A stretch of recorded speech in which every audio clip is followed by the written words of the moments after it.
При посредничестве посла по особым поручениям МИД Абхазии Вито Гритани в нашу страну прибыла делегация из Италии для участия в праздничных мероприятиях, посвященных Дню Победы и независимости.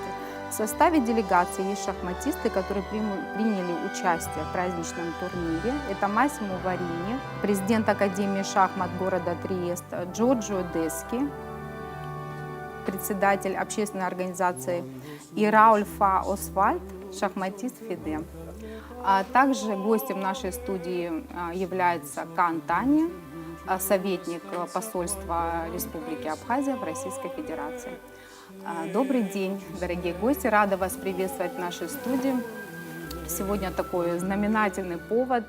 Состоялся шахматный турнир в Республике Абхазия при вашем участии. Вот хотелось бы сегодня поговорить о впечатлениях, о нашей стране, о тех мероприятиях, которые вы посетили, и кому пришла впервые идея приехать к нам в Абхазию с такой миссией. Allora, vi do il benvenuto nel nostro studio. Appunto, vi ha dato questa festa e la partecipazione. Я хочу поблагодарить вас за интересные вопросы в первую очередь. И должен сказать, что очень рад находиться здесь, особенно в такие знаменательные дни. Благодаря Вито Гритани, послу по особым поручениям МИД Абхазии, я познакомился с Абхазией, услышал об Абхазии, и нас лично с Вито познакомил Джорджио Дески, так как его сын Джорджио входит в секцию шахмат, к нему в академию. Соответственно, они там познакомились через Джорджио с Вито. Возникла и идея участия в турнире здесь. Ну и, собственно говоря, эту идею мы реализовали совместно.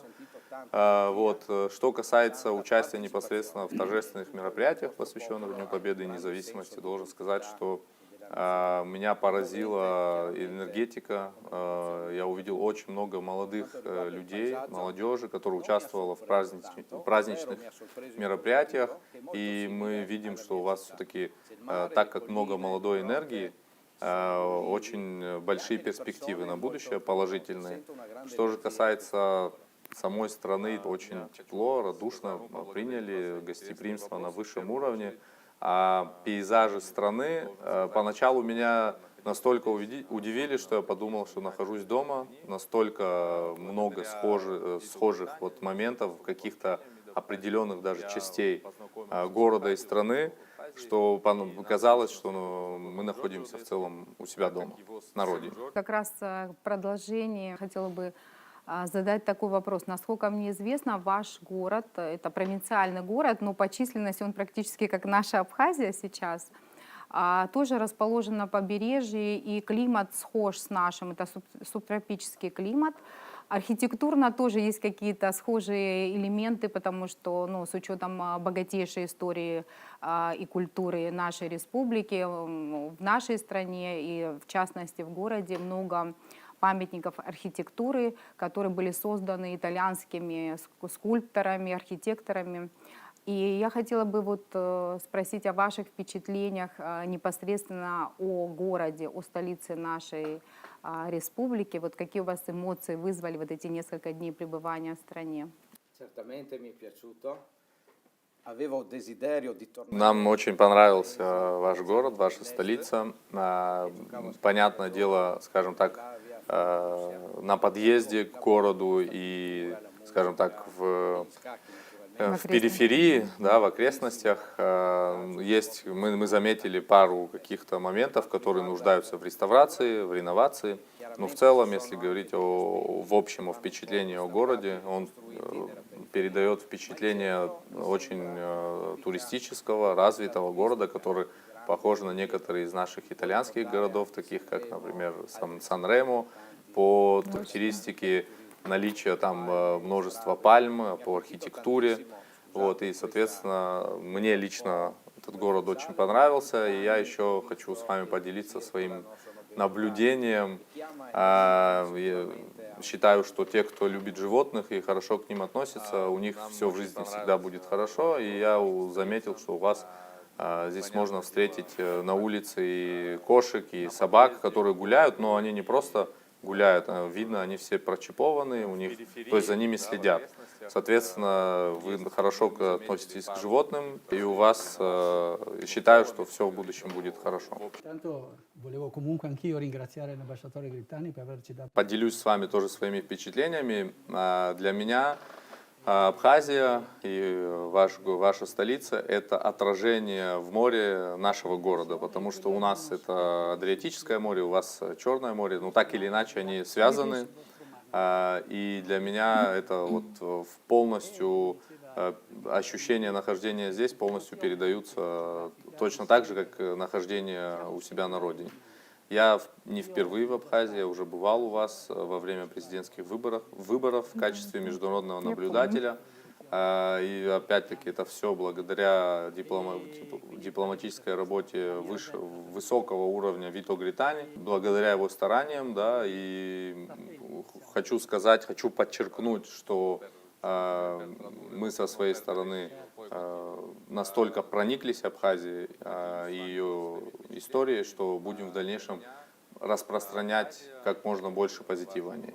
quindi Опять-таки подчеркну, что мы в Триесте находимся на перекрестке нескольких культур. Это и латинская культура, и славянская культура, и где-то германская даже культура в какой-то части. Поэтому у вас здесь примерно так же, другие культуры, смесь других культур, но примерно тоже так же. Поэтому, скорее всего, мы понимаем хорошо друг друга. Видимо, поэтому, наверное, есть такая схожесть по темпераменту между итальянцами и вот абхазами, вообще кавказцами в целом, как вы думаете, даже чисто по физиогномике, да, по внешнему облику можно иногда перепутать местных жителей и жителей Италии, именно потому, что, скорее всего, и побережье, и ландшафт как-то вот находят такое отражение, да, в человеческом облике относительно наших двух стран. На самом деле вы правы, мы очень похожи с вами, и мы сегодня это даже заметили во время того, когда вот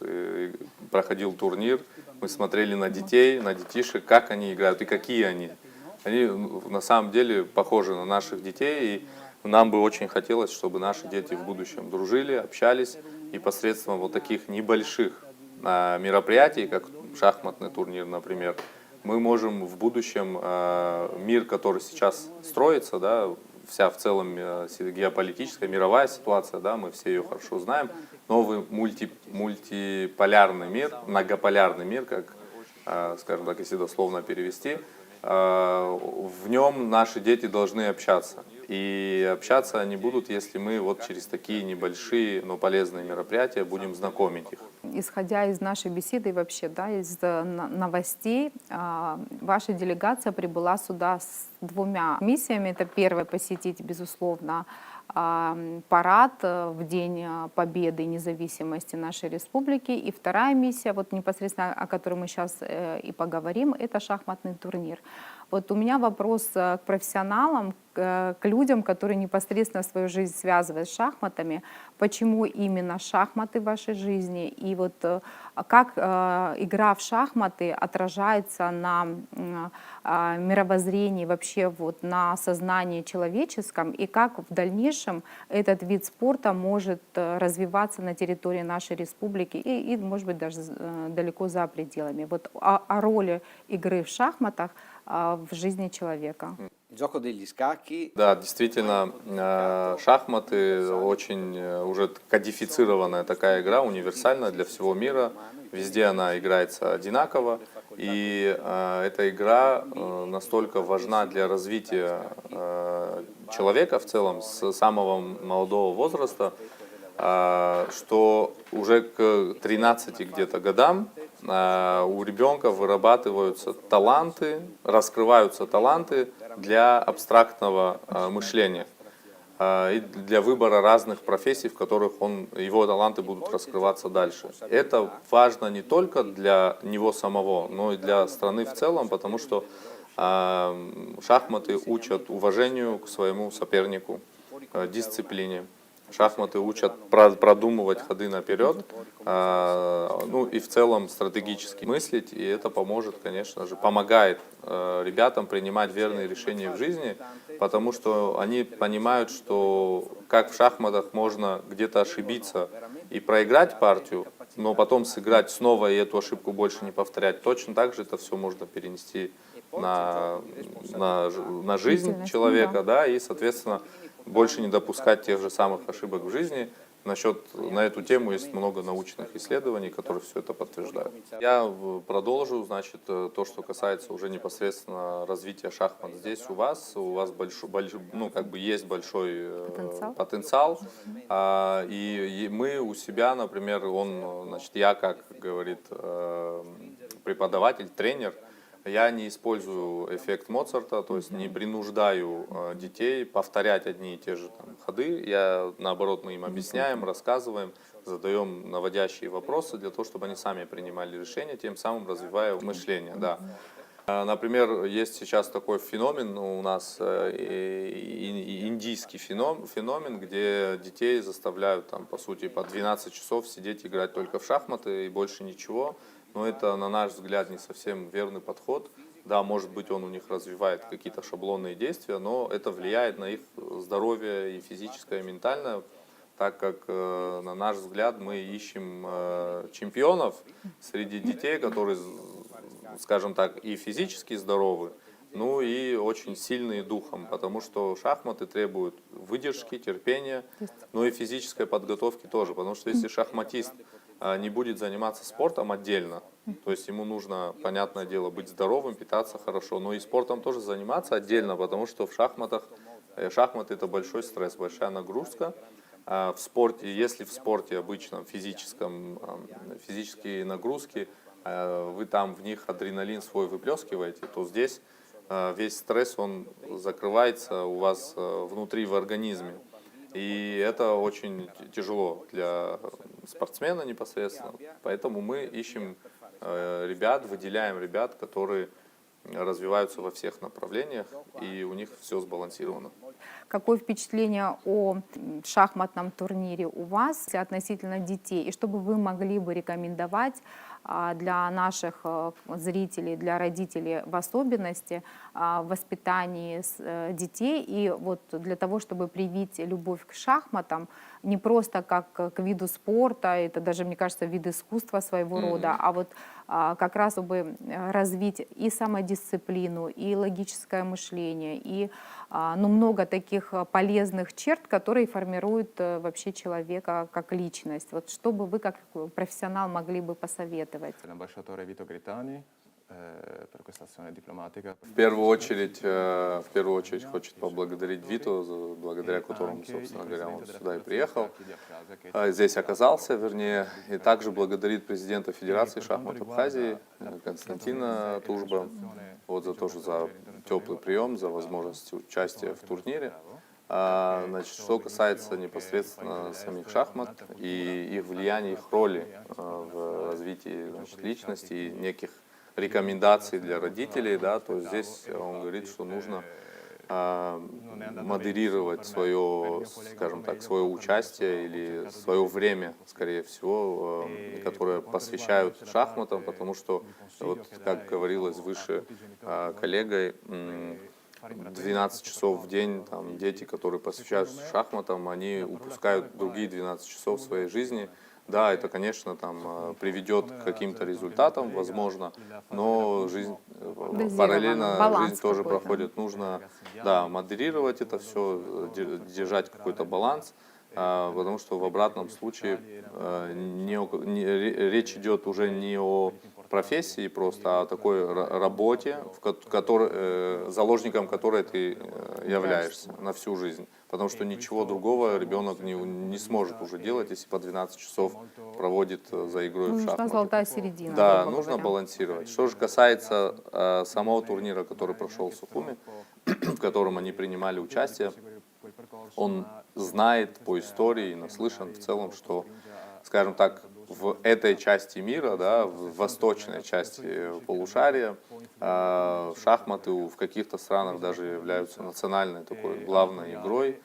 пользуются популярностью, и школа очень сильная в целом, поэтому он ожидал того, что уровень подготовки игроков наших здесь будет высоким, и на самом деле он и встретил соперников достойных, вне зависимости от того, что они были младше него возрастом или старше, все были хорошо подготовлены. У него выступить получилось достаточно успешно, но не так как успешно, как его коллеги Массимо. Ну, скажем так, не выиграл призовых мест, но тем не менее Участие тоже важно, да. да, много нового опыта получил. И если резюмировать, то рекомендация для родителей, для тех, кто собирается, допустим, отдать своих детей на шахматы, заключается в том, что шахматы очень полезны для развития логики, логического мышления, критического мышления и абстрактного даже мышления. И для будущих профессий это, конечно же, будет полезно. Поэтому, но нужно модерировать, балансировать, чтобы скажем так, не преувеличивать с проведением времени только в игре. И бытует такое мнение, что успешные политики и бизнесмены хорошо играют в шахматы. Вот что бы вы сказали на этот счет, ваше мнение? Какая взаимосвязь? И действительно ли, стоит ли заниматься шахматами для того, чтобы стать хорошим политиком или бизнесменом? Questo abbinamento logico di buon senso Научные исследования говорят о том, что шахматы помогают действительно достигать успехов в политической сфере, в сфере бизнеса, да. Но здесь есть одно но, да, то есть ремарка. Например, те шахматисты, которые посвятили жизнь шахматам и являются Чемпионами, гроссмейстерами, маэстро, да, то они на самом деле не добиваются больших успехов в политике или в бизнесе, они больше все-таки добиваются каких-то результатов в этой сфере. А вот основные такие успешные менеджеры, топ-менеджеры, да, политики, в том числе и бизнесмены, которые умеют играть в шахматы, достаточно хорошо разбираются, они достигают уже успеха, добиваются успеха в своих направлениях за счет тех знания, тех механик игры в шахматы. Ни для кого не секрет, что у Кана особая любовь к Италии и взаимосвязь с Италией, потому что он в свое время получил образование, работал в Италии затем и учредил или там, не знаю, реализовал ряд проектов совместных между Италией и Абхазией. И я считаю, что они были абсолютно успешны в разных направлениях. Это и культура, и спорт, и просвещение. Наверное, вот у вас, как гостей нашей страны, и после посещения ряда мероприятий, участия в этих мероприятиях, наверняка назрели какие-то планы, может быть, на перспективу совместных проектов с Абхазией, может быть, в направлении шахмат, может быть, в каких-то других направлениях. Я не исключаю даже направление культуры, что очень актуально в Абхазии было и есть, и будет, я надеюсь, всегда. И, может быть, Кан тоже примет участие в этих ваших проектах. И хотелось бы вот немножко подискутировать об этом, потому что все-таки международные контакты для Абхазии очень важны. И вот хотелось бы вот в направлении с Италией поговорить об этом, что мы можем предложить со своей стороны, и вот, может быть, у вас какие-то идеи. Sicuramente c'è una grande similitudine. Планов, конечно, много в целом, да, но если говорить о том, что многие музыканты, если говорить о сфере культуры, да, многие музыканты, они являются хорошими шахматистами. И наоборот, многие шахматисты на самом деле хорошие музыканты. Есть очень много схожего, хоть это абсолютно разные, кажется, вещи, но много схожего в механике, да. Поэтому он говорит, конечно же, нас интересует сфера культуры. Мы бы могли обсуждать и рассматривать разные проекты и в сфере культуры, могли бы организовать фестиваль и игр в шахмат, и музыки, и танцев, что мы видели ваши танцы. Вот. Но это все дело, на самом деле, каких-то небольших федераций или там каких-то ассоциаций крупных. Это все дело вот таких небольших, маленьких шагов, вернее, да, вот небольших мероприятий с целью прийти в будущем определенному, к да, каким-то крупным результату. результатам. Плюс ко всему еще ситуация в мире сегодня дополнительно осложняет вот это взаимодействие и общение. Но я надеюсь, что в будущем смогу ездить по миру и наблюдать за детьми из разных стран, которые будут общаться на разных языках, играть в шахматы, ну и, собственно говоря, жить в мире и согласии. Посредством, опять-таки, дипломатических наших усилий, как бы там, конечно, может, слегка преувеличено, да, но тем не менее, если говорить о конкретных ближайших планах, в январе месяце мы планируем пригласить группу ваших шахматистов и тех, кто будет их сопровождать. Мы хотим в ответном их визите точно так же проявить свою гостеприимность, принять их и, понятно, и ознакомить с достопримечательностями, показать историю нашего города, ну и также провести турнир, и чтобы ваши ребята смогли сыграть с нашими и познакомиться. И уверен, что из этого родится долгосрочная дружба. Маэстро Варини уже много чего сказал, да, здесь сложно что-то добавить конкретно по этой теме. Но со своей стороны скажу, что мы, исходя из ситуации в мире, если брать эту ситуацию как шахматную доску, то мы уже начали тоже свои небольшие фигуры двигать на этой доске, начали свою игру, скажем так. И мы будем распространять объективно то, что здесь увидели у себя в стране, через разными методами. Мы, например, были на концерте, посвященном Дню Победы и Независимости, увидели, как танцуют ваши ребята от мала до велика, от совсем молодых ребят до уже мужчин в возрасте, которые и пели, и танцевали. Мы увидели вот эту передачу знаний и опыта, и традиций из поколения в поколение. И для нас это, на меня произвело это большое впечатление, это энергетика.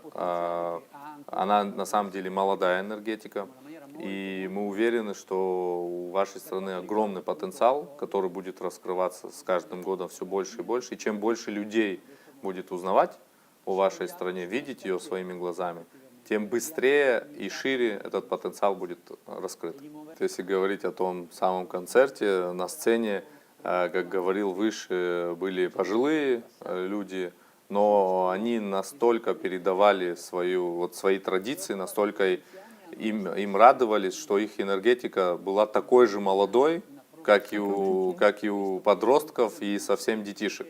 А у детей и подростков через их эмоции, которые они там нам продемонстрировали, мы считывали то, что у них горят глаза и есть надежда на лучшее будущее. Мы считывали любовь к семье, к семейным ценностям, то, чего, к сожалению, в наших частях, в наших краях, да, это все уходит на второй план. У вас пока это все очень сильно чувствуется и видно. Вот любовь к семье, любовь к семейным ценностям, к традициям. То, что я заметил, у вас очень сильно почитают женщин, уважают, почитают женщин, и потому что понимают, что женщина хранительница семьи, хранительница очага, и по факту, по крайней мере со стороны, у вас видно, что и женщины, и мужчины равны в правах. Еще такая небольшая ремарка. Пользуясь случаем, рада была бы вас пригласить на концерт сегодня в стенах нашей филармонии. Это будет концерт солистов филармонии, классической музыки и других произведений, потому что ни для кого не секрет, что Италия как раз занимает первое место в музыкальном исполнительском искусстве. Я думаю, что вам будет интересно послушать наших исполнителей. Они достаточно профессиональные, и мы гордимся всеми нашими исполнителями. Они развиваются, растут в своей профессии, и были бы рады вас видеть в качестве почетных гостей на мероприятии сегодня. Благодарю вас за такую содержательную, легкую, позитивную беседу. Всегда рады вас видеть в нашей стране. Я думаю, что непосредственно при участии КАНа могут реализовываться аналогичные проекты. Я думаю, что далеко не за горами тот проект, когда, может быть, ваш город и город Сухум станут городами-побратимами. Может быть, такое возможно со временем. Рада видеть вас снова у нас в гостях. В заключение нашей беседы не могу не отметить, вот я недавно читала и вообще знакомилась с информацией о вашем городе, отзывы туристов, которые высказываются, что те люди, которые хоть раз посетили ваш город, они не могут туда не возвратиться снова, что этот город становится для них родным. И я думаю, что наш город, город Сухум, тоже для вас станет родным городом, в который вы захотите возвращаться снова и снова. Io sicuramente ci torno.